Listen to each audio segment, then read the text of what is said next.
Marriages of our forefathers and now, which one would you prefer? Well, talking from the Yoruba background, I would prefer the marriage of our forefathers to the kind of marriage that we have at the moment. Why, sir? Because in those days, before a man will get married to a lady, or before a lady will get married to a man, there will first and foremost be investigation as to the family background. You want to be sure that the background of the woman you want to marry is good, that the father is not an armed robber, and that there's no bad report concerning they are not noted for some criminal activities. And you also want to be sure that they have a history of mental sanity in their family. You also want to make sure, check their own background, so that to be ensured that you are actually marrying somebody that you are bargaining for. I got to know how our grandfathers married. Was that you love a girl, you wait for the village square when they are dancing, you go and grab her, a beautiful girl, you don't know anything about her, you know, and go to your house, and then later your people will go and settle after the brouhaha.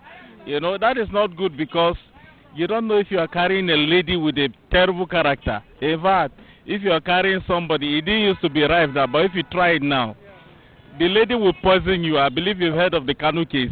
With rat poison, not only the husband, but all his friends. The marriage of our contemporary days compared to the days of my fathers, I think preferably the days of my fathers, because in the days of my fathers, there was what they called respect.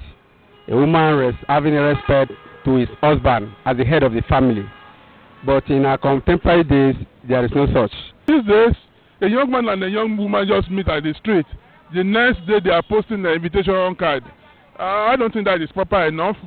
We should go back to the basics. We appear to have copied the European system of life, which does not fit into African setting. And so we have to go back to re-examine the past and take those things that are very good from the past. Investigating the family background of your wife or your proposed husband is very important. And that's why you find that these days now, incidents of broken marriages are very rampant, in the sense that no inquiry were made. Sooner than later, when the couple get married, they now find that the man they are married to is very, very compatible with them in terms of their own attitude to life, and then their own background also, which will continue to haunt them. I remember vividly in the days of my fathers that when they cook, as if there are meat, or maybe they kill chicken, everything is being loaded in the plate to our fathers. They share and then give to the woman. But these days, the reverse is the case. It's the women that are in charge of everything.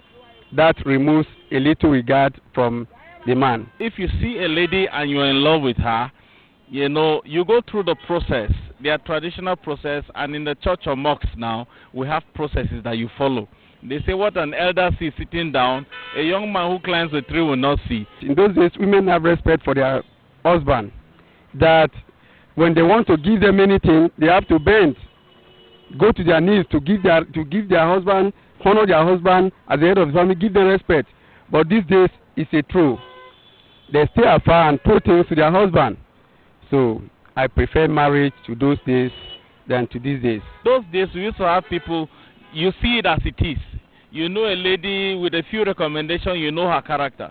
Now ladies, you know, usually cover up until they get to the house, they start showing their true character. But that could be taken care of, you know, with proper counseling, number one, and then with proper courtship. You get to know the person. It's not love outside and infatuation and you run in blindly. No, these days you marry with your eyes wide open. You see the signs from afar. Don't look down. You know, make sure you dig to the roots and find out. Thank you.